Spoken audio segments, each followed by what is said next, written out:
Learning objectives. At the end of the lecture, you must be able to explain the role of a direct sales force in marketing financial services, explain the different techniques to enhance customer relationships, apply the code of ethics in sales, apply the Banking Secrecy Act in customer relationships.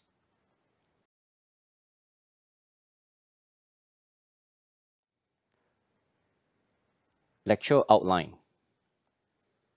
People as the fifth element of the marketing mix.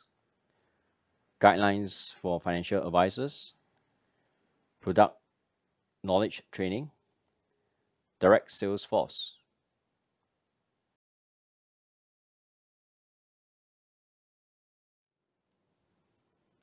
Let us look at this structure. For today's lecture, we look at people as a fifth element. So far, we have touched the 4 P's, people as a fifth P.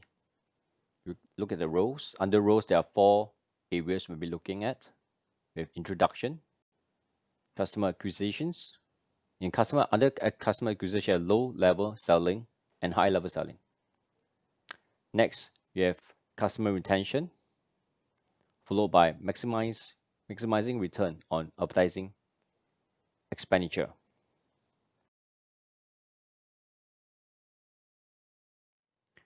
Let's look at the introduction first.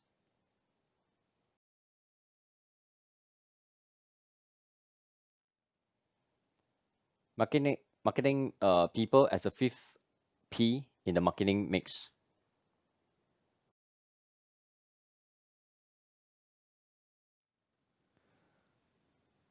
From this diagram, you can see that excellent service produce successful relationship and ultimately produce customer loyalty.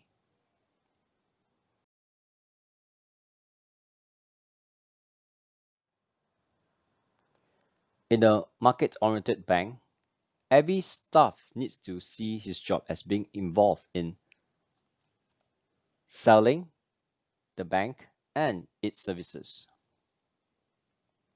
Staff who are involved in direct selling of financial services can cross-sell services other than the one being used. Every staff that comes in contact with the customer can reinforce the post-purchase feelings of the customers.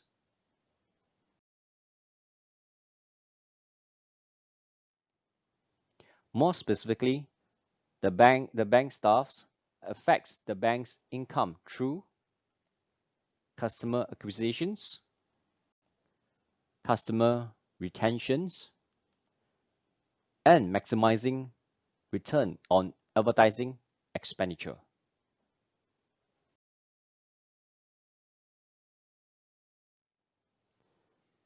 You can see from this diagram here, the bank's income is a combination of customer acquisitions, customer retentions, and maximizing return on advertising expenditures.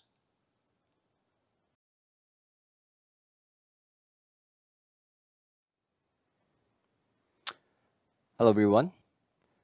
Let's move on to customer acquisition. Under customer acquisition, there are 2 areas. One is low-level selling. The other one is high-level selling.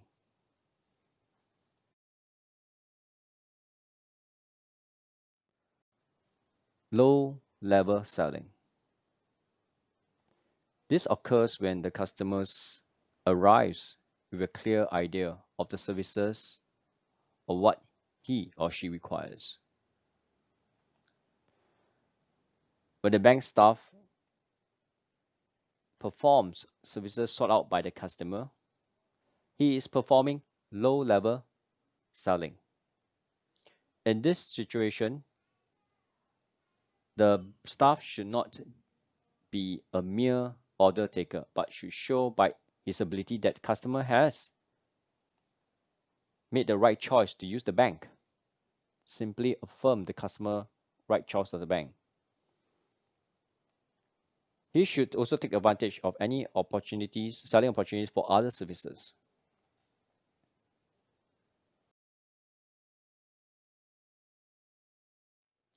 High level selling. High level selling involves persuading customer to change banks,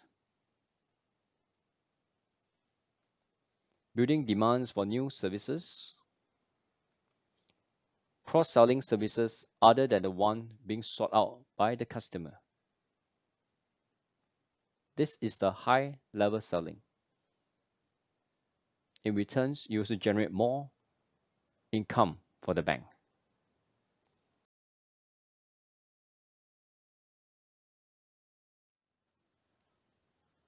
Customer retention.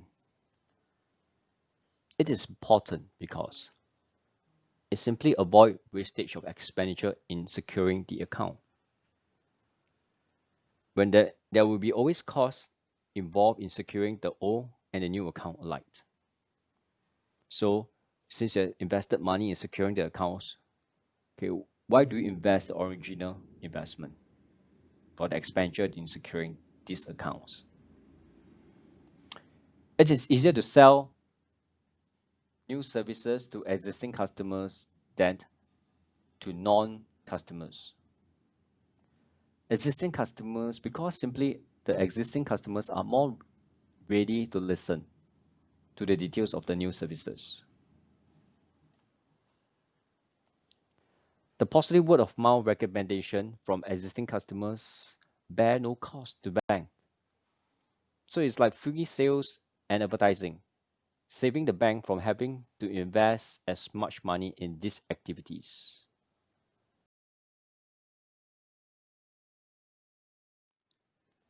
Sell additional useful services. The more service a customer uses, the less likely he is to switch banks. The best time to cross-sell to the customer is when the account is first open, the customer has an unfulfilled need, and the customer is ready to buy new services.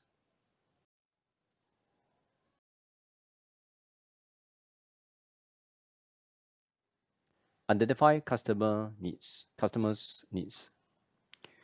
Use customer database to identify customer needs. This aids the selling process and gives the customer the feeling that he is not digital but also a valued customer.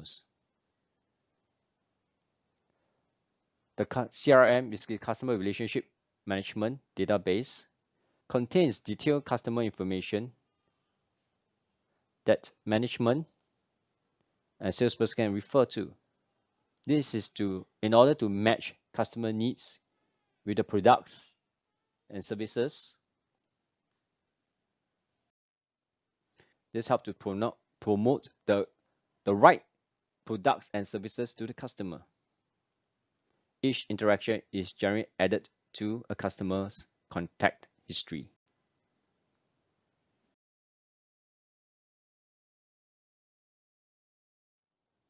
High quality service. Banks should ensure a good quality of service is provided at all times. When an error is made, it must be rectified quickly, right? Prompt rectification of errors and apologies should be extended to the customer for any inconvenience caused. If mistakes are not dealt properly, the account may be lost. Worse, he may tell other about the poor services. So rule of thumb being, one dissatisfied customer tell 15 other people.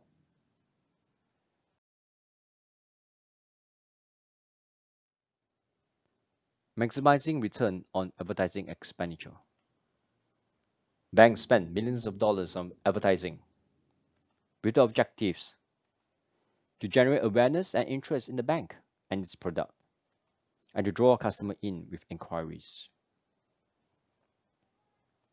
If the sales is lost, advertising expense expenditure is wasted.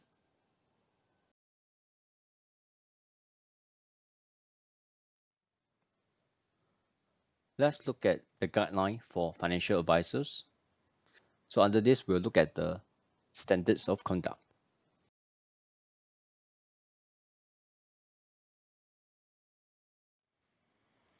The 10 standards of conduct are integrity, confidentiality, due care and diligence, know your customer, complaints handling, objectivity, competency, disclosure to client, conflict of interest, and compliance with law.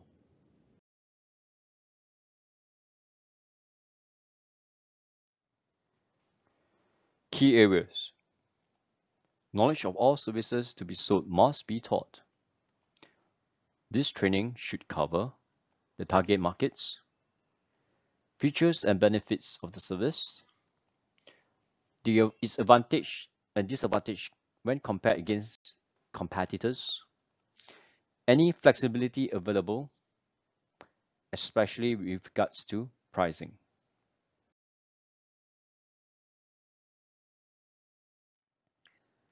Good general knowledge. It is impossible for one salesperson to know everything. However, a good salesperson must possess a good general knowledge, especially the financial industry, of the financial industry. Know when to bring in the specialist. The specialists have detailed knowledge in certain key products such as investments, loans, credit cards.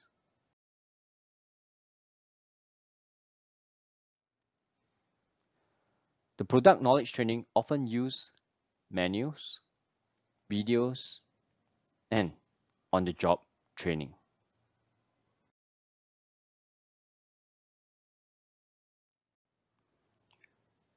Direct sales force. We'll be looking on 4 areas of the direct sales force. First, introduction, advantage, disadvantage, and reward.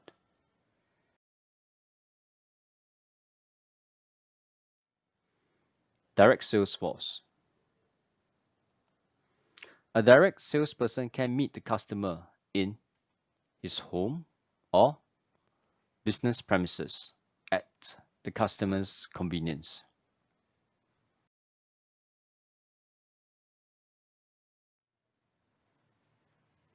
A direct sales force is used in two major areas of the financial services: selling to corporate client customers and selling services such as life insurance, housing loans, and investment products.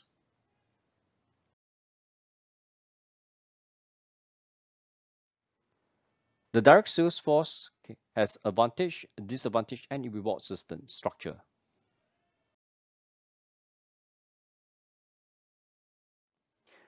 Salary only.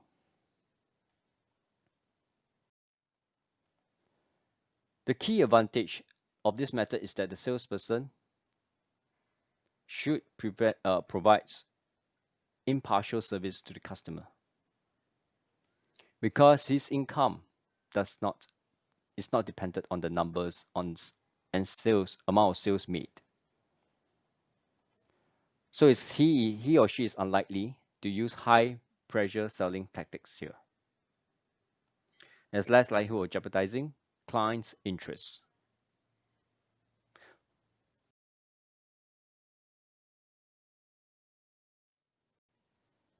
Salary plus commission. The income increases with every successful sales. It encourages higher level of commitment than salary only remunerations. That is a safety net of a basic salary.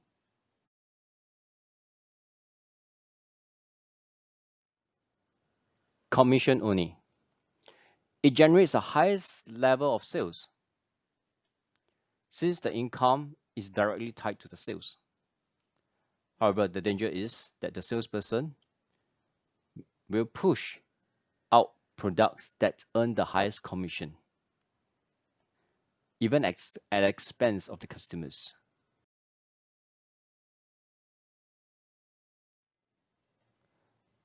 The salesperson may ignore KYC and risks involved for the bank and customer. So it may result in complaints due to the press or regulatory bodies. Unprofessional selling can damage long-term relationships and long-term profitability.